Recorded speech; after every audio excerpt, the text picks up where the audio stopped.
도 섬겨주실 우리 강사 목사님, 바이쌤하고는 너무 오랜 인연이 있고 저하고도 좋은 선배님이시고 교수님이시고 또 이제 멘토십니다. 우리 합동신학대학원 신약학 이보구 목사님이시고 교수님이신데요. 제가 올 때마다 기대가 되는 거는 저 개인적으로도 목회에 있어서 또 신앙에 있어서 방향성을 잡고 제 영혼이 조율되는 시간이 되는 것 같아요. 여러분 한 주간 우리 목사님 몸이 좀 편찮으신데도 이렇게 오셨어요. 한 주간 또 목사님 통해서 귀한 말씀 주실 때 여러분 우리가 더불어서 또 기도하는 마음으로 또 하나님의 은혜 사모하는 마음으로 한 주간 말씀과 기도 가운데 승리하시기를 축복합니다. 우리 목사님 나오실 때 하나님 감사합니다. 또 목사님 한 주간 잘 부탁합니다. 우리 박수로 좀 환영하겠습니다.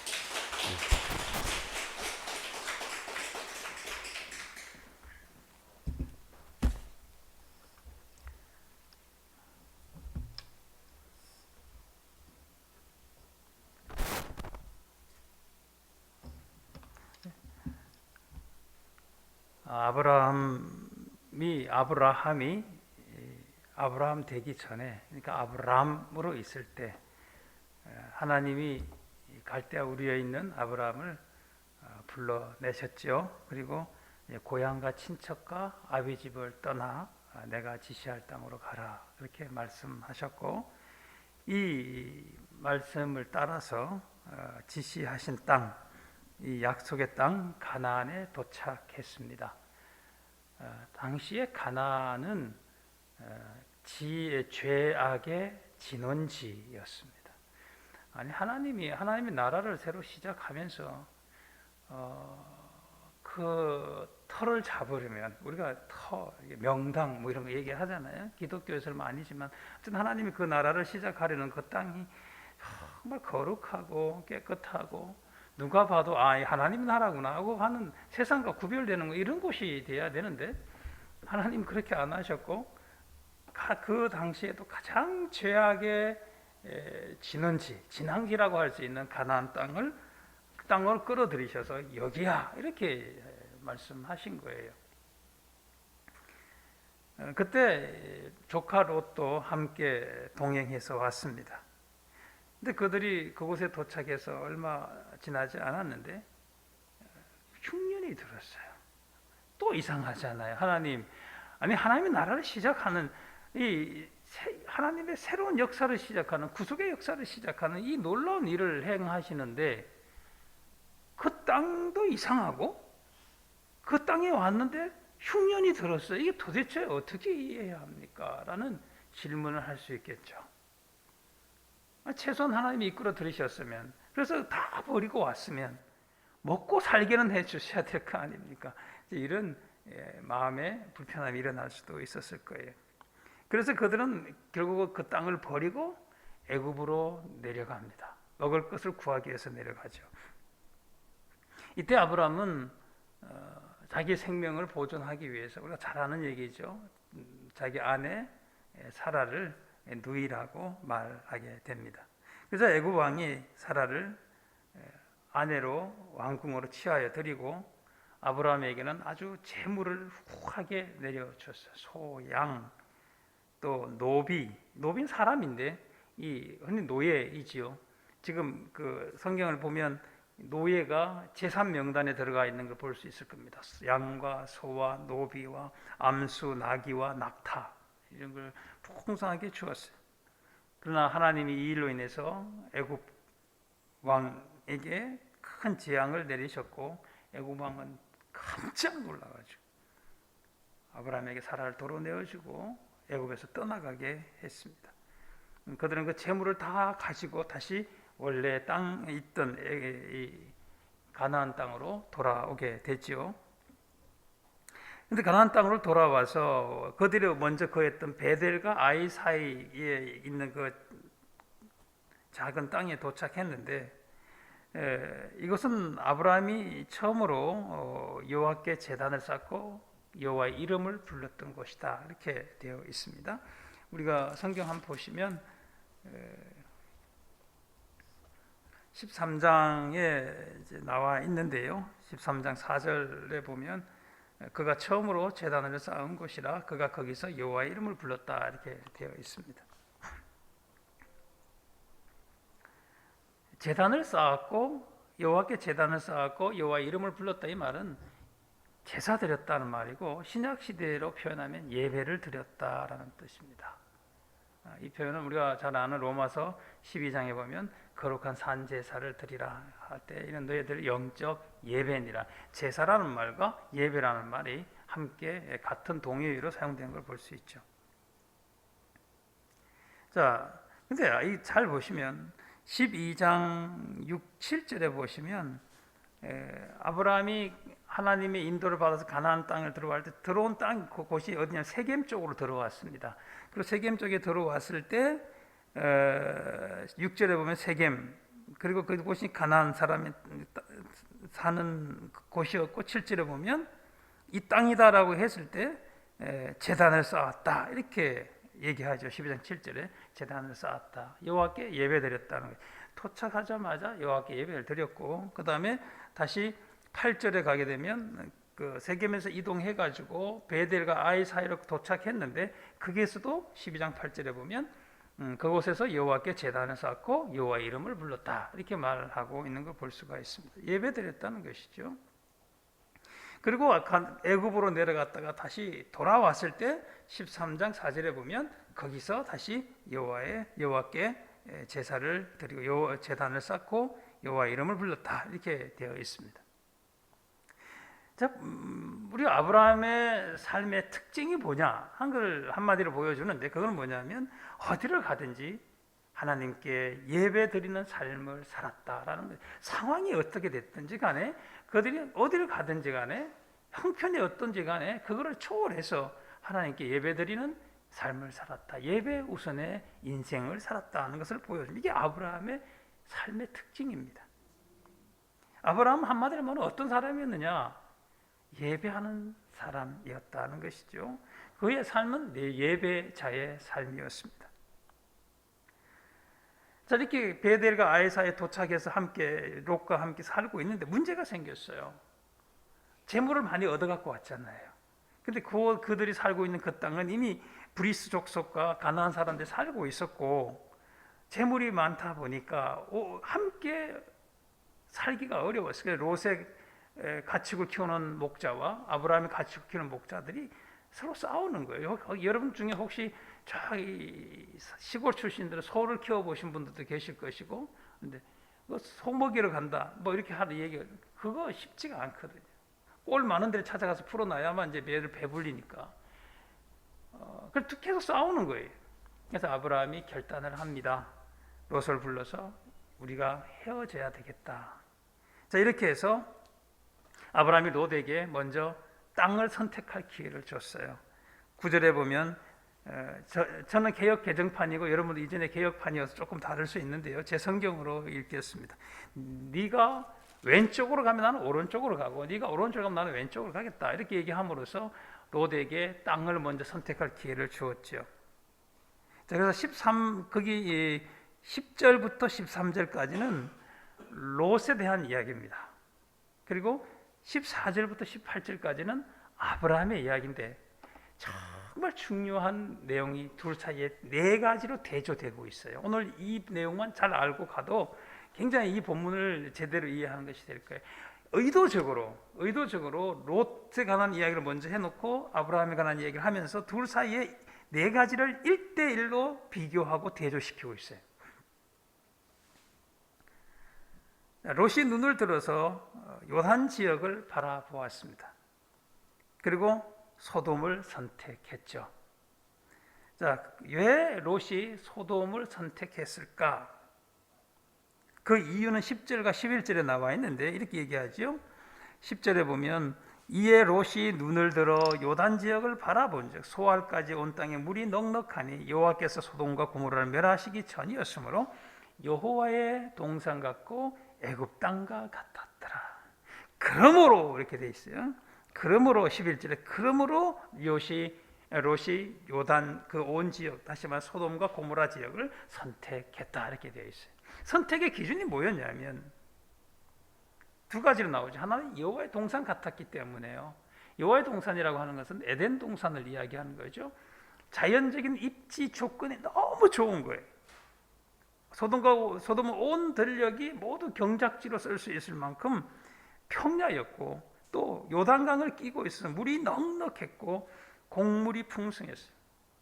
나중에 에스겔서 16장 49절에 가면 하나님이 이 소돔과 고모라를 심판하시는데 그 이유를 우리 제일 먼저 소돔과 고모라가 왜 멸망당했냐 그러면 음행 때문이었다. 이게 이제 가장 먼저 1번으로 나오는데 거기는 그렇지 않아요. 첫 번째 이유가 뭐냐면 니들이 곡물과 먹고 마시 재물이 풍성했음에도 불구하고 가난하고 어려운 형제를 돌보지 않은 죄 이거예요.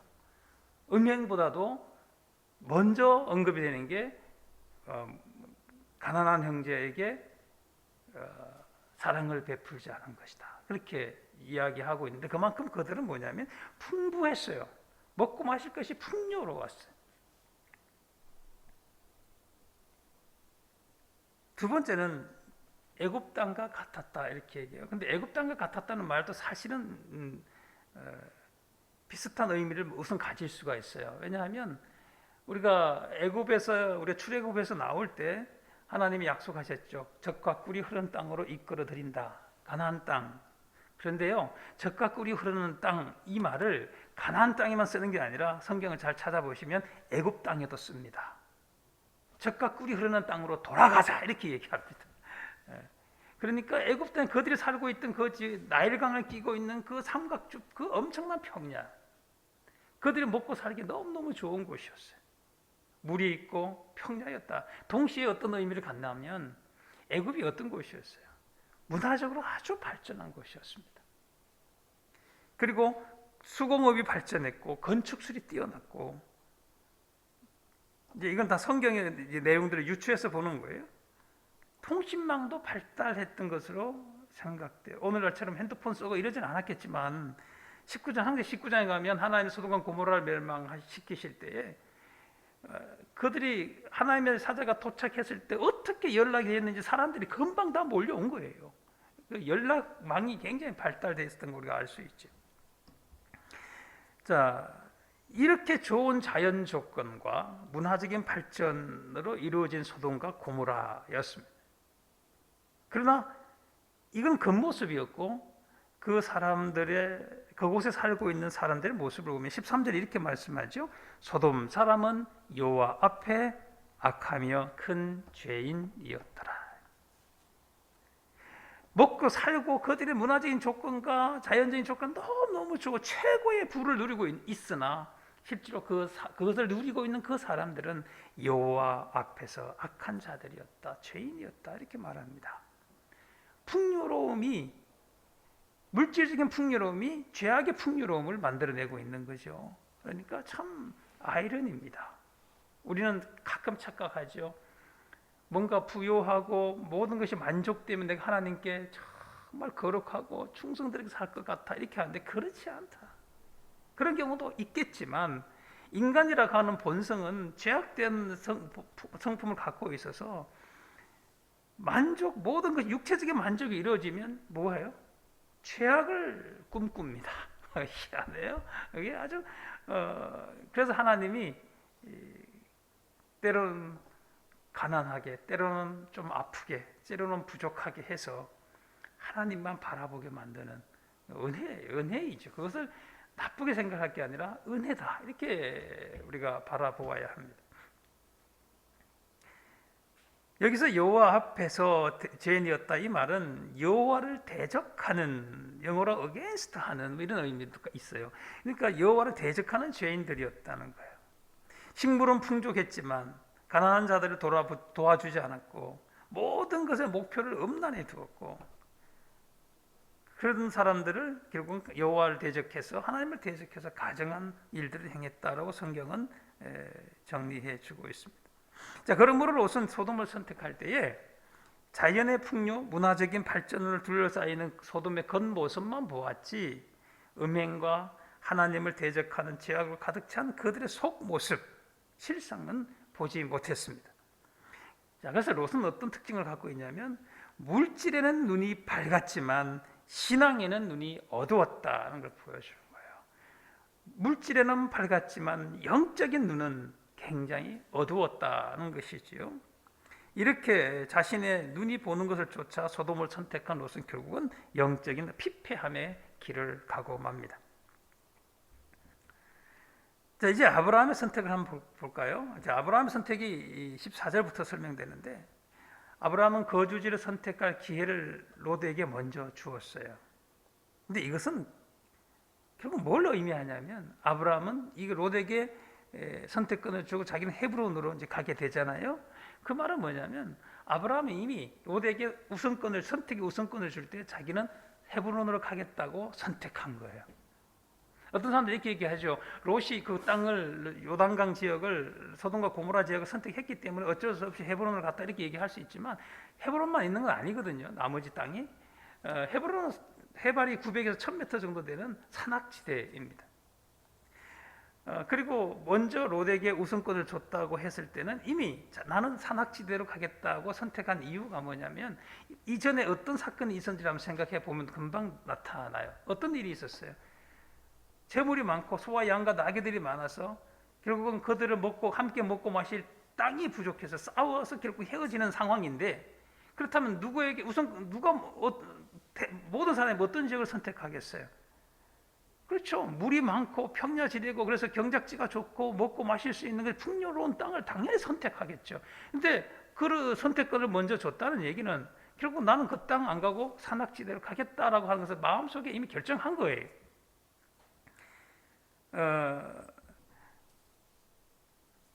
이렇게 해서 이제 아브라함은 해발 한 900에서 1000m 되는 헤브론으로 올라가게 되는데, 산악지대, 이 지역은 요단 평야하고는 비교도 할 수 없는 그런 자연적인 혜택이 열악한 지역이죠. 게다가 아브라함이 살고 있던 이 시대는 아직까지 이 헤브론 지역에 성이 건축되기 전이었습니다. 자, 성이 건축되지 않았다는 말은 사람과 짐승의 공격에 그대로 다 노출되어 있다라는 뜻이고, 그래서 헤브론은 먹고 살기 힘들고 매우 위험한 곳이었다는 것을 의미합니다. 그런데도 아브라함은 그 땅을 선택했습니다. 그 이유가 무엇일까? 어떻게 그럴 수 있었을까? 그것은 무엇보다도 그가 하나님을 예배하는 삶을 추구했기 때문입니다. 18절 보시면 아브라함에 대해서 최종적으로 정리한 얘기가 이거예요. 이에 아브라함이 장막을 옮겨 헤브론에 있는 마므레 상수의 수풀에 이르러 거주하며 거기서 여호와를 위하여 제단을 쌓았더라. 이렇게 정리하죠. 아브라함은 이미 우리가 봤습니다만 가나안 땅에 들어왔을 때나 또 베델과 아이 상으로 옮겼을 때나 애굽에 내려갔다가 돌아왔을 때나 언제나 먼저 한 일은 뭐냐면 여호와의 이름을, 제단을 쌓고 여호와의 이름을 부르는 예배 드리는 것이었어요. 그리고 헤브론 땅에 도착했을 때도 뭐예요? 여호와를 위하여 제단을 쌓았다, 예배를 드렸다, 이렇게 말씀하고 있잖아요. 어디 들어가나 제일 먼저 하는 것은 예배였습니다. 자, 아브라함은 롯과 완전히 다른 삶을 살았죠. 롯은 물질의 풍요를 얻기 위해서라면 여호와를 거스르는 제약의 장소라도 선택했지만, 아브라함은 뭐예요? 하나님을 예배할 수만 있다면 물질의 손해를 보고 생명의 위협을 당하는 곳일지라도 기꺼이 그것을 선택했습니다. 자, 이제 오늘 본문에 아까 말씀드렸던 네 가지 대조가 이것을 아주 선명하게 드러내면서 강조하고 있는데, 첫 번째는 뭐냐면 10절 한번 보시면 롯은 자기 눈을 들어서 요단을 바라보았다, 이렇게 돼요. 자기가 바라보는 거예요. 그런데 아브라함은 어떻게 했냐면 14절부터 보면 아브라함은 바라보라 하면서 보이는 땅, 이게 자기 눈이 아니라 하나님이 보여주시는 땅을 선택하게 되는 거예요. 아브라함은 자기 육신의 눈을 보는 곳을 추구했다면 아브라함은 하나님이 보여주시는 것을 바라보는 차이가 있고요. 두 번째는 10절에 보면 소돔과 고모라를 멸하시기 전이었어, 이렇게 해서 소돔과 고모라는 어떤 땅이냐면 멸망의 땅이라는 것을 알려줘요. 그런데 이 표현을 여기다 쓸 이유가 없어요, 아직까지는. 왜냐하면 실제로 이 사건이 소돔과 고모라 멸망당하는 것은 19장에 가야 나타나요. 여기는 지금 13장이에요. 그러니까 이 모세가 창세기를 기록할 때에 이미 이 모든 사건이 일어난 이후에 기록을 했기 때문에 이렇게 정리할 수 있지만 실제로 역사적인 순서를 본다면 아직 한참 뒤에 일어날 일입니다. 그럼에도 불구하고 이 일을 끌어왔어요. 뒤에 일어날 일을 앞으로 땡겨옵니다. 그 이유는 뭘까요? 아브라함과 대조하기 위해서. 그건 뭐냐면 15절에 보면 아브라함의 땅은 어떤 땅이라고 얘기하나요? 하나님이 말씀하면서 영원히 이르리라. 영원히 있을 땅이다. 이것과 대조하기 위해서 롯이 선택한 땅은 멸망할 땅이고 하나님이 아브라함에게 보여주시면서 하나님이 주실 그 땅은 영원히 있을 땅이다. 둘을 의도적으로 대조합니다. 세 번째는 11절에서는 어떤 땅이냐면 택하고 선택하고 동으로 옮겨. 이 말은 뭐냐? 11절에 보면 롯은 자기가 선택했다는 거예요. 선택한 땅이었어요. 그런데 17절에 보면 네게 주리라고 이야기함으로써 아브라함이 간 그 헤브론 땅은 하나님이 주시는 땅. 롯은 자기가 선택한 것이고 아브라함은 하나님이 주시는 땅이었다. 이 둘 사이의 대조를 보여줍니다. 마지막 대조는 13절과 18절. 이 모든 것의 결론이죠. 13절은 소돔 사람은 여호와 앞에 악하며 큰 죄인이었더라. 여호와를 거스르고 대적하는 사람들이었다. 이렇게 얘기하지만 18절에 아브라함은 뭐예요? 여호와를 위하여 제단을 쌓았다. 이렇게 하면서 둘 사이에 하나는 죄악의 땅이고 하나는 예배의 땅이었다. 이렇게 대조해 주고 있는 것이죠. 놀라운 대조가 일어나고 있습니다. 여러분 이거 한 표시를 해가지고요. 10절을 한번 표시해보면 10절을 보면 롯 눈을 들어 바라본 땅. 그 다음에 10절에 멸하시기 전 멸망. 그리고 11절에 선택 이렇게 되어 있죠. 그리고 13절에 악하고 죄인이었다. 어떤 곳이냐면 멸망의 땅이요. 그런데 그 땅은 롯이 선택한 땅이고 결국은 여호와를 거스르는 땅이었다. 이렇게 이어지고 있어요. 반대로 아브라함은 어떻게 되냐면 14절에 15절에 보이는 땅. 그리고 15절 끝에 보면 영원한 땅. 그리고 17절에는 여호와가 주시는 땅. 그리고 18절에 보면 여호와를 예배하는 땅. 이렇게 연결이 되는 걸 볼 수가 있습니다. 말씀을 정리하고 마무리할게요. 롯은 하나님이 주신 그 재물을 부요를 지키기 위해서 지키는 것이 잘못된 건 아니나 그걸 지키기 위해서 하나님을 대적하는 것을 선택했어요. 이게 참 굉장한 아이러니입니다. 하나님이 부요함을 주셨잖아요. 애굽에 내려갔다가 많은 부를 얻어서 오게 하고 그것을 주셨잖아요. 근데 그것을 지키기 위해서 무엇을 선택하냐면 하나님을 대적하는 것을 선택해요. 이게 얼마나 아이러니인지 몰라요. 하나님은 우리에게 건강을 주셨고 지혜를 주셨고 물질을 주셨는데 그것을 지키기 위해서 하나님은 오히려 거스르고 반하는 삶을 살아갈 때가 있습니다. 신자들 똑같습니다. 그럼 잘 생각해 보세요. 그러나 아브라함은 하나님을 예배하기 위해서 물질의 손해를 보고 생명의 위험을 당하는 것을 선택했죠. 그는 모든 악조건 속에서도 하나님을 예배하는 길을 선택했습니다. 네, 선택했습니다. 우리는 아브라함에게서 매우 중요한 신앙 정신, 원리를 배워야 하는데 그게 뭐냐면 이거예요. 상황은 불리해져도 믿음은 변하지 않는다예요. 상황은 불리해져도 믿음은 불변이다. 이것을 우리가 기억할 필요가 있습니다. 상황이 아무리 어려워도요, 신앙은 변하지 않아야 한다는 것이죠. 이런 불변의 신앙을 가진 아브라함에게 하나님의 복이 임합니다.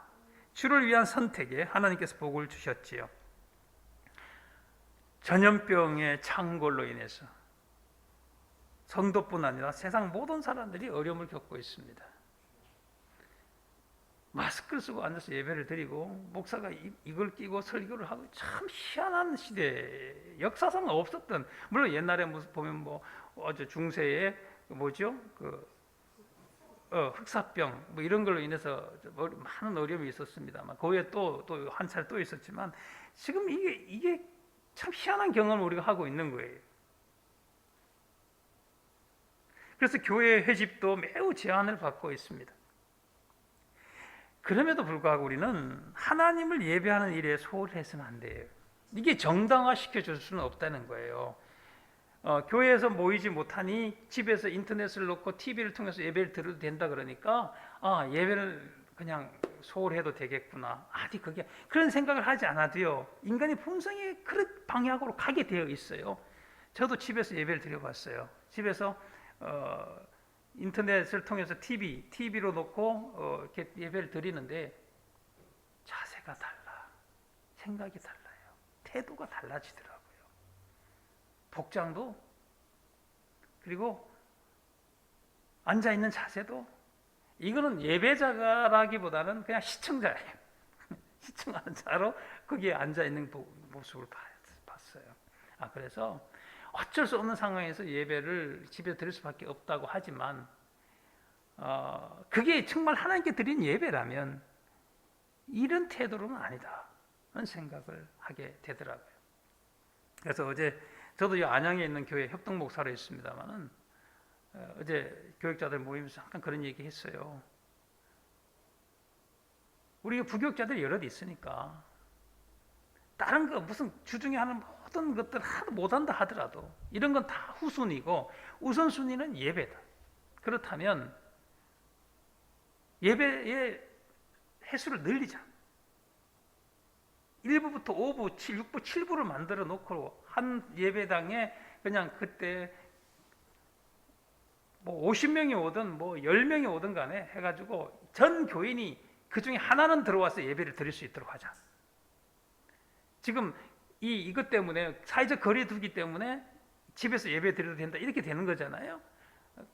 그게 아니라 개인적인 예배 생활을 해야 되지만 공동체로 드리는 이 교회 중심, 교회에서 와서 드리는 예배가 얼마나 중요한 것이. 이게 신앙의 핵심이고 이게 중심인데 이게 주일날 안 되면 주중이라도 하자. 제가 요즘 자주 이제 하동에 내려가는데 지난주에 내려갔다가 이제 1박 2일 있다 이제 올라오고 그러는데요. 거기에 어떻게 식사를 하다가 그게 화계장터 있는 쪽에 제가 이제 숙소를 잡아놓고 있었는데 화계교회 통합적 교회입니다. 담임 목사님을 만나게 됐어요. 그리고 잠깐 교제하는 중에 이 얘기를 하시더라고요. 어떻습니까? 이렇게 여쭤봤어요. 그랬더니 처음에 이제 막 이렇게 사회적 거리두기를 하고 얘기가 나왔을 때 주변에 있는 많은 교회들이 전부 교회를 문을 닫았대요. 예배를 폐쇄했대요. 근데 본인이 섬기는 교회에서는 예배를 멈출 수는 없지 않냐.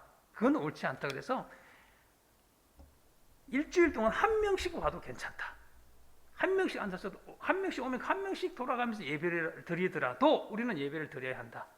이렇게 해서 문을 닫지 않고 어쨌든 그 정부의 방침을 지켜가면서 그리고 외부에서 오면 못 오게 했대요. 우리 들어오지 마십시오. 외부에서 오면 굉장히 불안합니다. 그러니까 이럴 때는 다른 교회 가시면 안 돼요. 그쪽 교회가 불안해해요. 그러니까 이렇게 하면서도 예배를 드렸는데 지금 와서 보니 그분 다른 문 닫았던 교회들은 전부 후회하고 있대요. 성도들의 신앙 자세가 예배는 안 해도 돼 이런 쪽으로 빠지고 말았다는 거예요. 부교육자들이 그랬대요. 편하다 쉰다 이렇게 되고 말았다는 거예요. 그러니까 이런 모든 것들이 우리에게 이런 험악한 상황, 정말 예배드리기가 불편한 상황, 어떻게 보면 아브라함처럼 그렇게 여러 가지로 손해를 봐야 되고 위협을 당해야 되는 이런 상황에서도 우리는 예배를 드리는데 우선적인 관심을 두고 헌신을 해야 한다. 물론 이것을 교회는 사회의 한 국가에 소속되어 있기 때문에 그들을 책임지고 보호하고 또 함께 해야 될 의무가 있어요. 그걸 안 하니까 교회가 욕을 먹는 거거든요. 그러니까 교회 정부의 지침을 지키는 거예요.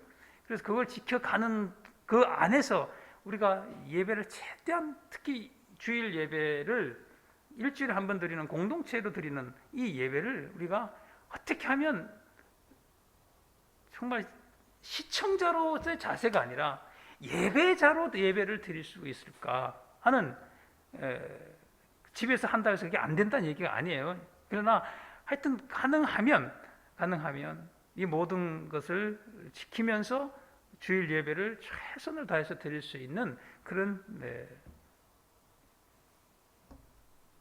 태도, 자세 아니면 실천 이것이 함께 있어야 할 줄로 믿습니다. 어떤 제한이 가해지고 핍박과 손해를 당한다 해도 예배 자체를 소홀히 여기거나 드리지 않으면 안 돼. 가정에서 예배 드릴 때도 교회에서 드리는 것 이상으로 성령과 진리 안에서 마음과 뜻을 다해서 드려야 합니다. 여러분, 상황이 불리해질수록 믿음은 오히려 더 견고해지고 하나님을 존귀하게 여기는 삶을 위해서 현실의 어려움을 기꺼이 감수하는 예배자의 삶을 사시기 바랍니다. 미련하다는 소리를 들어도 손해를 보더라도 신자답게 한결같이 여호와 하나님을 높이는 예배자의 길을 가시기 바랍니다. 그래서 지금의 상황은 마무리합니다. 지금의 상황은 예배를 소홀히 여겨도 되는 때가 아니라, 이게 정당화될 수 있는 때가 아니라 오히려 예배를 소홀히 여긴 지나간 때의 잘못을 회개하고 돌이킬 때입니다. 오히려 우리의 예배를 돌아봐야 할 때이다. 그렇게 생각하시고 가정에서 드리든 아니면 교회에서 드리든 하여튼 예배에 우리의 예배를 가장 우선순위에 놓고 그 예배를 최선을 다해서 드리는, 그래서 정말 아브라함의 그 삶의 모습, 참된 예배자의 모습을 우리가 회복함으로써 마침내 하나님이 주시는 복을 받으시는 복된 성도님들 다 되시기를 주의 이름으로 축복합니다.